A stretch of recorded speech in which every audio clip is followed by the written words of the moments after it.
Okay. I think the last two Sundays we've been in Psalms. Titus was kind enough to, while I was gone, to teach Psalm 72.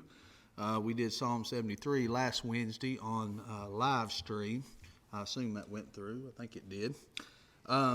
Tonight we're going to talk about, do you ever get asked the question about certain things and somebody asked you, well, what do you think? Do you think that's a sin?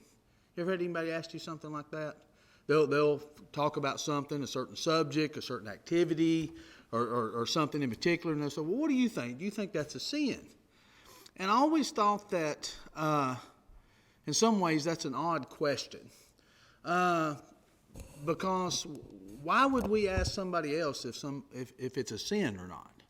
You know, why would we go around asking different people? Are we trying to say it's a sin? Are we trying to justify what we're doing, or somewhere in between? I was talking to somebody one time about something. It was actually an elder at a congregation, and there was a certain thing that he was talking about and, that happened, and he was upset about it, and he said that it was a sin. And so as we got to talking, one thing we had to come to a conclusion of and had to figure out, was it actually a sin, or was it just something that he was uncomfortable with? And you say, that may sound odd. Well, I think that's a legitimate question, isn't it? I think that's something we have to determine. Because if it's something as a sin, then there's action that needs to be taken, isn't there? If it's something that we're uncomfortable with, we have to deal with it in that particular area. So when it comes to, and I think we've got to be careful when someone asks us that, or we're asking that question, if something is a sin or not, maybe the first thing we need to determine is, do we truly know what sin is? Do we truly know how to determine? I look at sin, or try to look at sin like I look at the truth. A lot of people says that, say, well, I've got to understand this particular religion or that particular religion. And I had someone tell me one time they're going to go to all the religions that they can think of, and then they're going to decide from themselves whether that particular religion is right or wrong. Or someone will say, I have to be able to defend the truth, I have to know every error that's out there. Do you think that's true? Do I have to know every error that's out there to be able to defend the truth? What should I know to be able to defend the truth?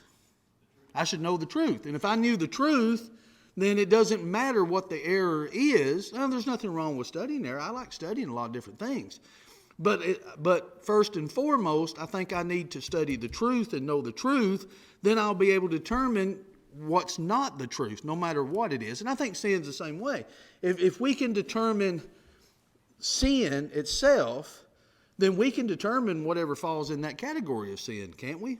And I think that's how we kind of need to approach it. Now, the Bible, from what I can tell, what I've read and what I've studied myself, the word sin, or the form of the word sin, is used 447 times in Scripture, 388 verses. So, sounds like to me it's pretty important. Sounds like to me it's something that I think we need to understand. But when it comes to sin, I think we have to ask ourselves, what is it? And without a doubt, the word itself is being lost, I think, in the world's vocabulary. I think we've heard sermons on desensitizing things and not calling things sin when we just call them mistakes or things of this nature. So it really depends on who you're talking to, who you ask, when it comes to sin itself. But the New Testament word most often translated for sin is hamartia.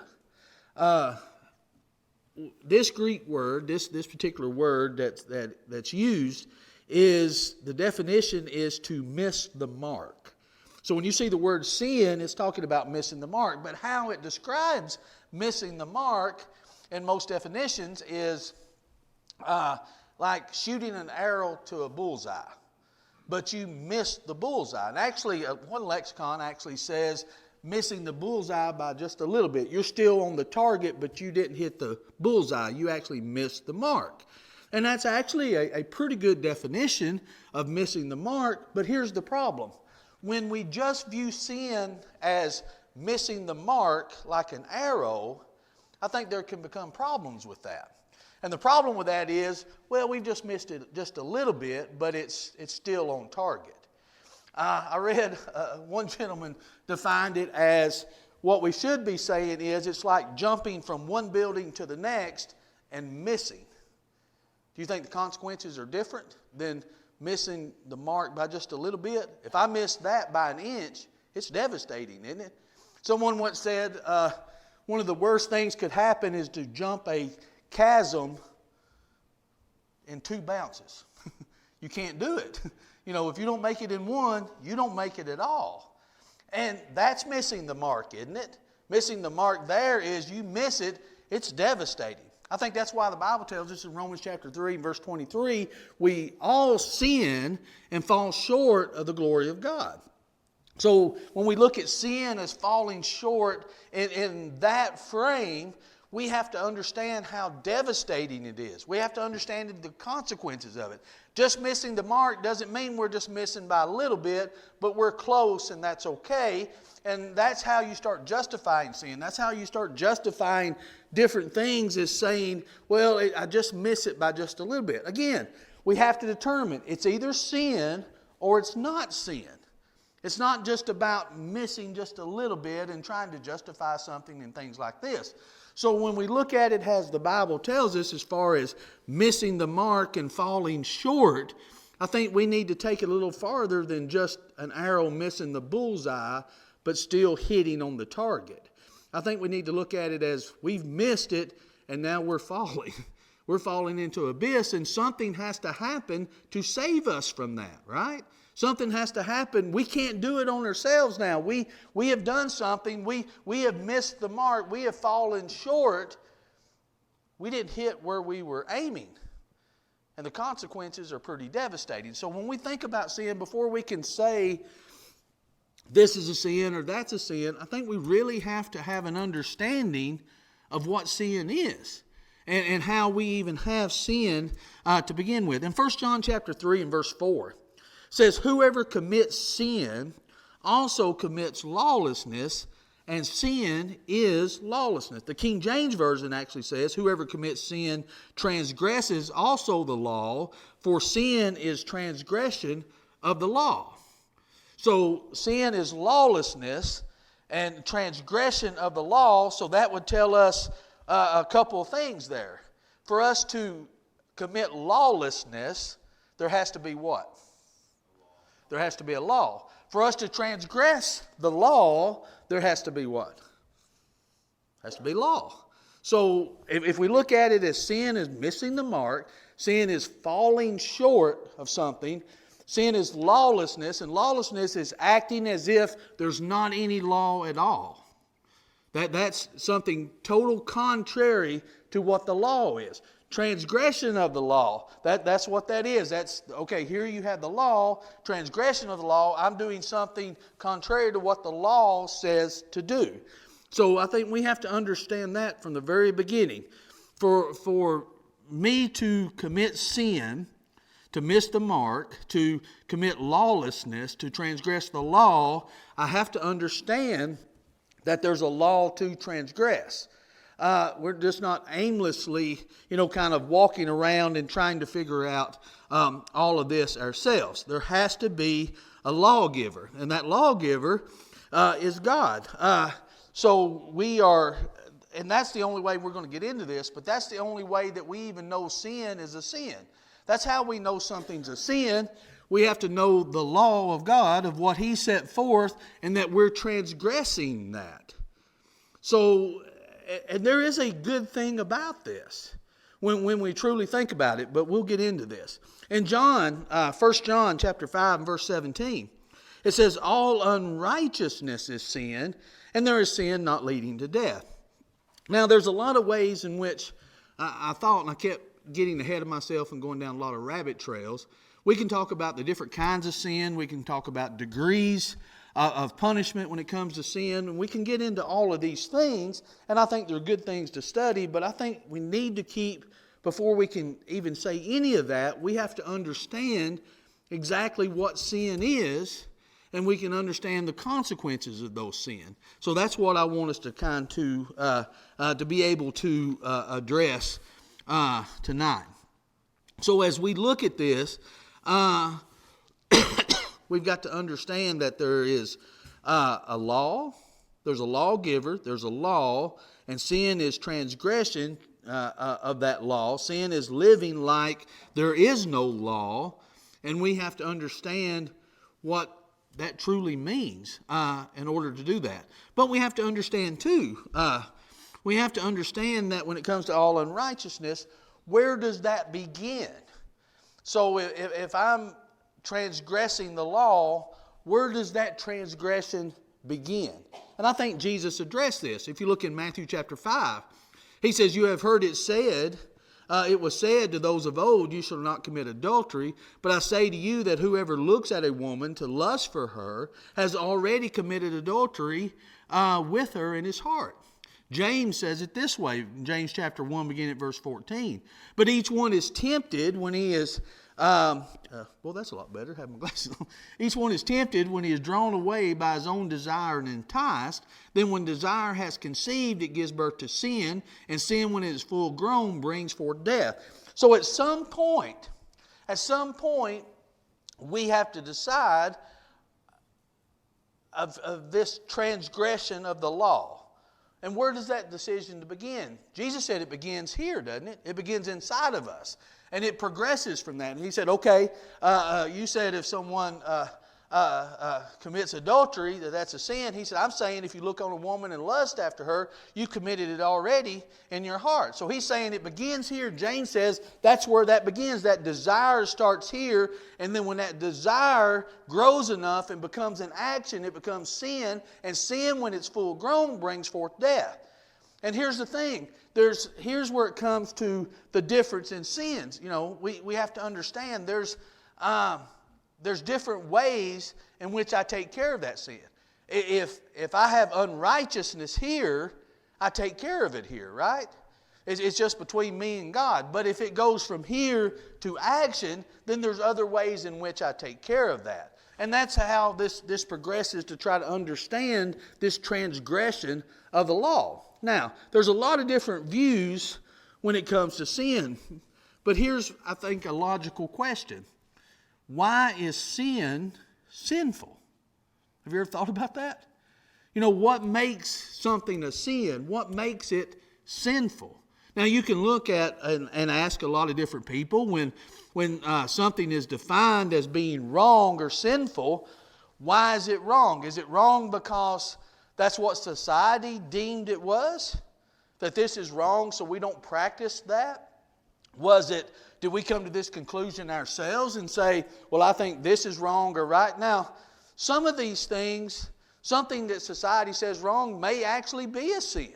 Some things that I think are wrong may actually be a sin, but that's not the determining factor, is it? That's not what makes it right or wrong. And we need to be careful with that. When we're defining sin, when we're trying to figure out what sin is, we have to understand what makes sin sin. It may sound like a silly question. What makes sin sinful? You know, what makes it wrong? Do we look at society and does society tell us it's wrong? Jeremiah 10:23 says, O Lord, I know that the way of man is not in himself. It's not in man that walketh to direct his steps. But notice how Paul describes it. In Romans 7, verse 7, what shall we say then? Is the law sin? Certainly not. On the contrary, I would not have known sin except through the law. For I would not have known covetousness unless the law had said, you shall not covet. Now notice what Paul was saying. If I was just to think of it myself, or if I was to ask somebody out in society may say, well, covetousness is just ambition. You're just a very ambitious person. You're wanting to accumulate more. You see what somebody else has. You want to be like that, so you work hard for it. You strive for it. You want to have that too. There's nothing wrong with it. Paul even said, I wouldn't even know it's wrong unless what? How did Paul know it was wrong? God said it was wrong. That's what makes it a sin. It's God's law that makes it a sin. He said, I wouldn't even know it was wrong unless God said, do not covet. So we have to understand my reasoning of why something is a sin, my thought process of, well, this is sinful or this is not sinful. You could ask 100 people if something is a sin. You may get 50-50 on the answers. You may get 60-40. Who knows what you get? It may depend on how that person was brought up. It may be the culture in which they live. It may be how society has gone now. There's a lot of things that we see out in our society that society itself says something's not a sin when God says that it is. So one thing that we can say that actually should be good news for us, that this gives us freedom for that. I don't have to be bound to what society says. I don't have to be bound with what the crowd says. I don't have to be bound to what other people think or say about a certain subject, because I'm not bound to that, right? I don't have to determine if something's right because everybody else says it's right, or I don't have to determine something is wrong and have that pressure. Do I go along with it? Do I not go along with it? I have to understand what is sin. I have to use Paul's reasoning. I wouldn't even know it's a sin unless God told me. Think about obedience to the gospel. How would we know how to obey the gospel? Do we ask other people? Do I go out and ask people that I think are smart? How do you think I ought to save my soul? Do you think my soul even needs saving? How do I know it needs to be saved? How do I know the process in which to save? God's the one that tells us that, right? So when we look at sin, that's how we have to look at it. We have to look at it, one, what is sin? Sin is lawlessness. Sin is transgression of the law. So that tells me there is a law. Where does that law come from? As Paul said, I wouldn't even know something's a sin unless God said it was. So God is the lawgiver, and I have to follow that law. If I don't follow that law of what He says, and I'm talking, ceremonial, I'm talking the things in which He says the do nots and all this, and even the moral part of it. There's moral law. How do I know what's the morally right thing to do? How do I know that? Where does this come? It comes from God. So that's how I determine it. So in this process, we have to understand if sin is a transgression of the law, then there's some things that are implied with that.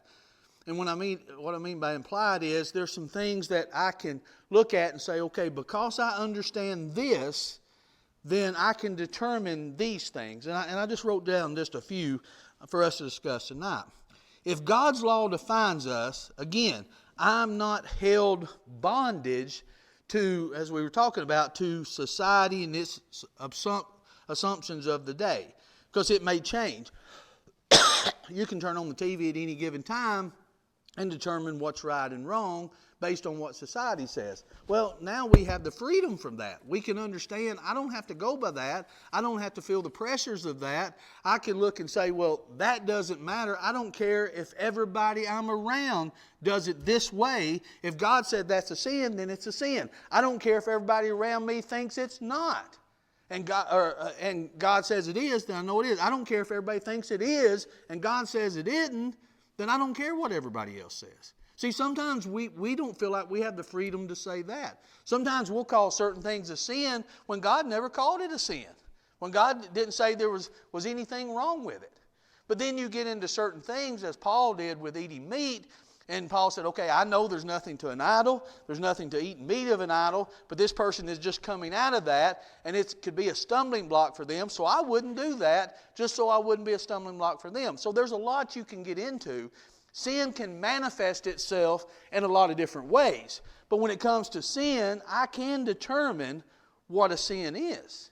And I can determine it through knowing there's a law, there's a lawgiver, and then there's either following that or there's transgression of that. And I don't have to look around to everybody else to figure out what that is. But I can also understand something else. If God's law defines sin, then all unlawful behavior is sin equally. Now, this is one that I tell you I had to think about, I had to study about, and I think that I've convinced myself on this. Because, we can say, well, is there one sin over another one? Now, we can get into, and here's what I mean by that. Is lying a sin just like murder is a sin? Is covetousness a sin just like adultery is a sin? Are they equally sins? Yeah, there's a sin, sin's a sin. I think they're all equally sin. They're all lawlessness. They're all transgression of the law. Now, here's where you can get into some things. Now, sin may be equally, but it can manifest itself in different ways. If I lie, there's consequences, right?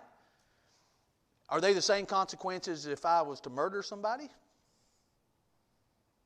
Is that different consequences? I can go out here on 56 and I can be stopped for doing 65 miles an hour. Well, what if I'm driving down the road drunk and I wreck and kill somebody? Both of them's lawlessness. Both of them was breaking the law, but is one different than the other one? Yeah, so it can manifest itself different. There can be different consequences. There can be different results of these sins. But when it comes to sin, they're equal as far as lawlessness. And here's what I mean by that. Look in Romans chapter 1, beginning at verse 29. Being filled with all unrighteousness, sexual immorality, wickedness, covetousness, maliciousness, full of envy, murder, strife, deceit, evil-mindedness. They are whisperers, backbiters, haters of God, violent, proud, boasters, inventors of evil things, disobedient to parents, undiscerning, untrustworthy, unloving, unforgiving, unmerciful, who knowing the righteous judgment of God, that those who practice such things are deserving of death, not only do the same, but also those who approve, who practice them. So look at this list. I mean, it puts somebody who's whispering gossip the same as this old evil person over here. What about Ephesians 5, beginning at verse 3? But fornication and all uncleanness or covetousness, let it not even be named among you, as is fitting for saints, neither filthiness, nor foolish talking, nor coarse jesting, which are not fitting, but rather giving of thanks. For this you know, that no fornicator, unclean person, nor covetous man, who is an idolater, has any inheritance in the kingdom of Christ and God. Now look at all the things that they put together. Now, I'm not talking about degrees of them as far as the consequences of them and how they affect other people around us and things of this nature. I'm talking about, is it lawlessness or is it not? Is it transgression of the law or is it not? That's what we have to determine. Then we need to we can realize, okay, yeah, some of them's got different consequences than others. There's the sin of what I think in my mind as a sin of what I think in my mind that becomes an action. There's different ways in which I repent for that. There's different ways in which there's consequences for that. There's different individuals that may be affected by that. So we can get down that line, but what we're determining here, is it lawlessness or is it not? Is it transgression of the law or is it not? And the only way I would know sin is if God tells me. Remember, that's what Paul said. So it's breaking that law. It's transgressing that law. It's living as if there's no law. Okay? That's what lawlessness is. So to commit sin, that's what we must be doing, is transgressing the law or living like there's no law.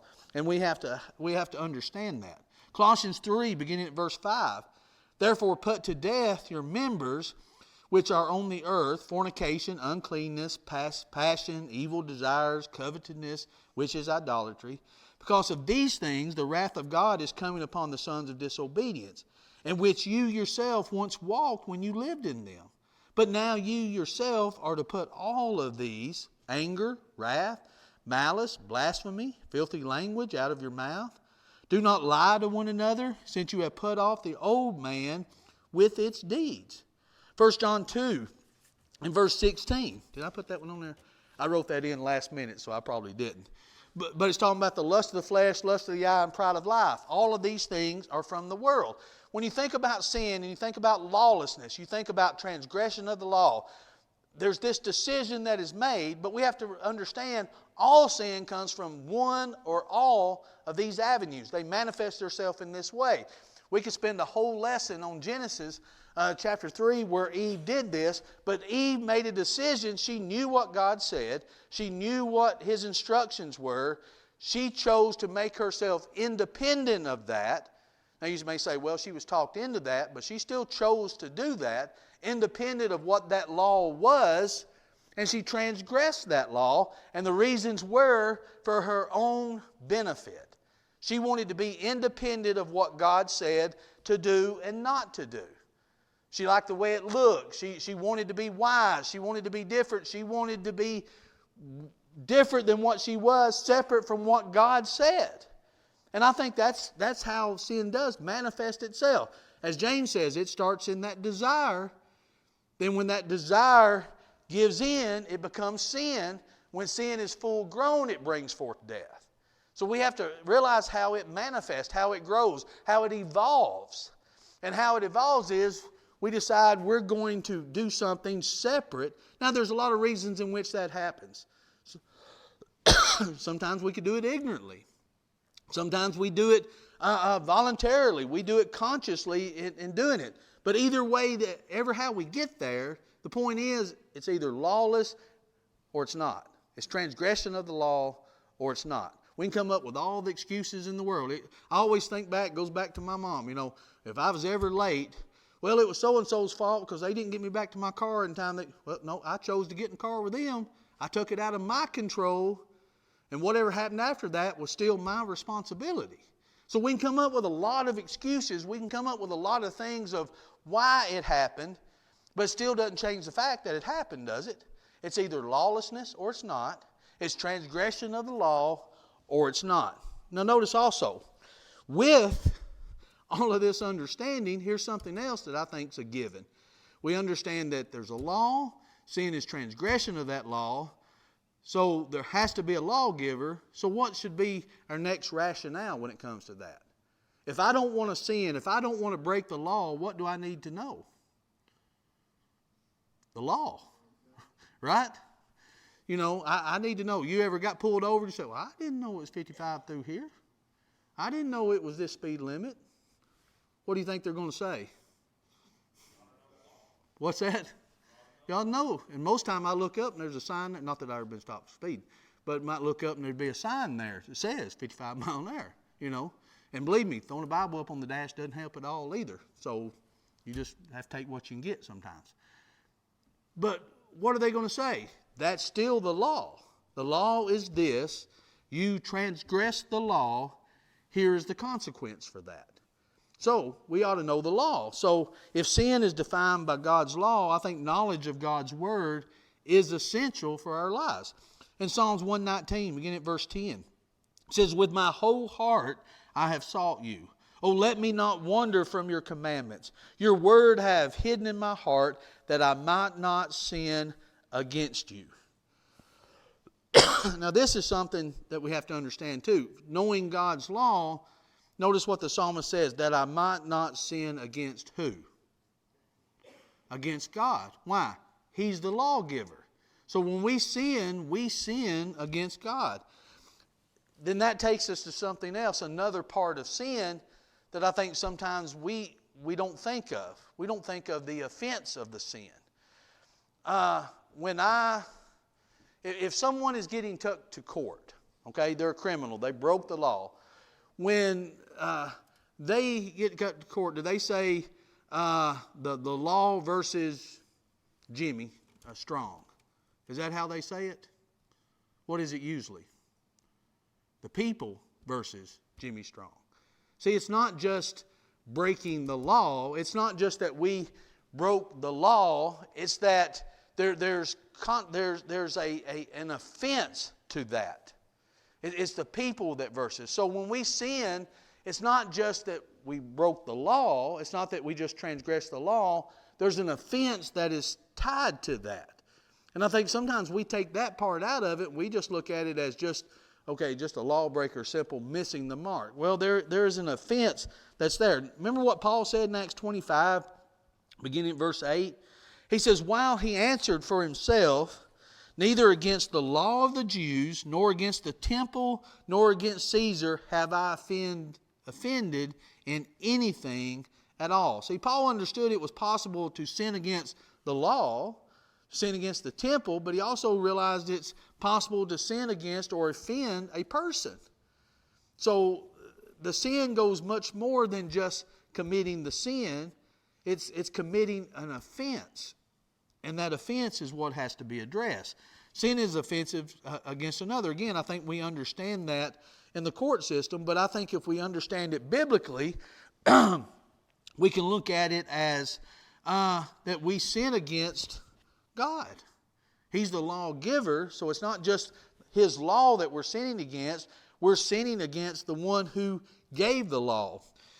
Notice, when it comes to that, we can think of David. When it comes to this, can't we? That's exactly what David did. He realized that he sinned against God. But when we think about, and we're going to get into that, but when we think about offending God, can we hurt God? Is there any way to hurt God? I can't hurt Him physically. I can't overpower Him, but can I hurt Him? Yeah. Does God hurt when I sin against Him? Does He feel hurt? Does He like it? Does He not like it? In Hosea chapter 11, you remember what God did? He had Hosea to marry a prostitute that was going to commit adultery against him. And why do you think God did that? God did that so Hosea could feel the pain that God felt when Israel run off with all the idols and committed adultery against Him with these other idols. He wanted Hosea to feel the pain that he felt because of it. He wanted Hosea to know this is what it's doing. It's not just sin, a clerical sin as far as transgression of the law, which that's what sin is. There's much more tied to it. There's an offense to it. He wanted Hosea to know, okay, you're doing this, which goes against my command, but I want you to know what this feels like. I want you to know what this is causing. I want you to know the pain that this is causing. Look in Hosea 11 in verse 8. He says, how can I give you up, Ephraim? How can I hand you over, Israel? How can I make you like Admah? How can I set you like Zebulun? My heart churns within me. My sympathy is stirred, he says. Now notice in Jeremiah chapter 2 and verse 5. Thus says the Lord, what injustice have your fathers found in me, that they have gone far from me, have followed idols, have become idolaters. In Micah chapter 6, beginning at verse 3, O my people, what have I done to you? How have I wearied you? Testify against me. For I brought you up from the land of Egypt. I redeemed you from the house of bondage. I sent before you Moses, Aaron, and Miriam. You know what God is saying? How can you do this?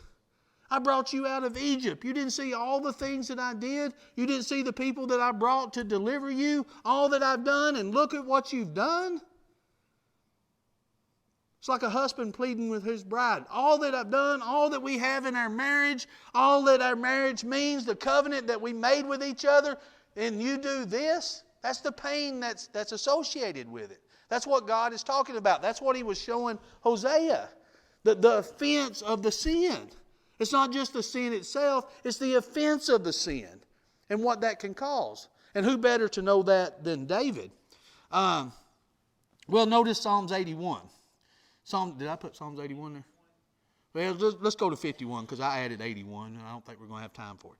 Psalms 51, notice David. He said, against you, you only have I sinned and done this evil in your sight, that you may be found just when you speak and blameless when you judge. And I tell you, I've always struggled with this. And he's talking about the sin with Bathsheba. But David said, against you and you only have I sinned. How can David say that? He didn't sin against Bathsheba. He didn't sin against Uriah. He didn't sin against Uriah's parents because he killed his son. I mean, you think about all these sins that he committed. How can he say, against you and you only can I sin? Now remember, sin is transgression of the law, right? Who's the lawgiver? It's God. So you think about what David did. And you think about how God is involved in that. And then I think we can see how David can say, against you and you only have I sinned. So when it comes to God Himself, you know, when we see his words of everything that he did here, what did he do? It was God's holy law that set the boundaries for David, right? And David broke those boundaries. Okay? What about when David looked out and saw Bathsheba? There's that desire. He saw that's someone that he wanted there. God had set pure his mind. David's the one that crossed the boundaries of what God said in his mind. Then he crossed the boundaries. He sinned against God's law when it comes to marriage and adultery. Did he not? So there again, he sinned against God. Then when you think about him taking Uriah's life, well, God is the one who sanctified what life is. So there you have all these steps in which David is breaking, and then even the integrity of the kingdom itself. Who put David in that position to be king? God. So you look at all of these things, all the transgressions of the law that David did, every single one of them was against God. So when David said, against you and you only have I sinned, what David realized was sin is transgression of the law. Sin is lawlessness, living independently of that law, and it's an offense to the lawgiver. So that's what David's conclusion had to be. And I think that's why he said that against you and you only have I sinned. Now, how can we properly repent of sin unless we recognize this? If we don't think there's any offense to it, then there's no motivation or incentive to do anything about it. So when we try to come up with the idea of what is a sin, I think first we need to ask ourselves, what is sin itself? Sin is transgression of the law. Sin is lawlessness, which means there must be a law, which means there has to be a lawgiver, which means I have to know that lawgiver to know what that law is. Then anything that transgress that law is sin. And they have to be took care of. They have to be took care of whether I do it within myself. That desire stays here. It don't ever become an action. That's where Jesus said take care of it anyway. Or if it becomes an action, I have to take care of it with that way. But the only way that I will is to know that it's an offense. That there's more to it than just that. But one final thing, I don't want it to be all doom and gloom. Remember jumping over from one building to the next and missing the other building? Can you imagine falling? That's what missing the mark is. That's what falling short is. Look at 1 John chapter 2, beginning at verse 1. Jesus said, my little children, these things I write to you so that you may not sin. And if anyone sins, you have an advocate with the Father, Jesus Christ, the righteous. And he himself is the propitiation for our sins, and not for ours only, but for the whole world. So we're missing the mark. We're falling short, and you're falling, but guess what? Then there's a hand that grabs you. If we look at sin in the right way, we're going to look at that gift of salvation that Jesus makes available to us the right way. It's not just Jesus took that little arrow and he moved it a couple inches and put it on the bullseye. He's grabbing us from the abyss. He's grabbing us from we're falling to utter destruction. And he puts out a hand for us.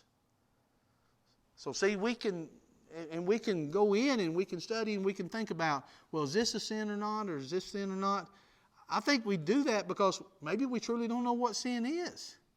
We truly don't know the devastation of it, of how awful it is, and that great gift that God has given us. Any final thoughts? I know I talked a lot tonight, didn't give you much opportunity. Any final thoughts real quick? Agree, disagree? Is sin bad? You know, I was telling Kevin, he won't know what the title was. I said, sin. I said, I don't know if we're for it or against it. We're going to try to figure it out here in just a few minutes. You know. What's that? Wages of sin is death. That's right. Romans 6:23. It absolutely is. But notice, that's what's really comforting about James. When James tells us that sin, when that desire, we give into that, it becomes sin. Sin, when it's full grown, brings forth death. So we have an opportunity to take care of it before it comes full grown. But I think before we take care of it, we need to understand what it is.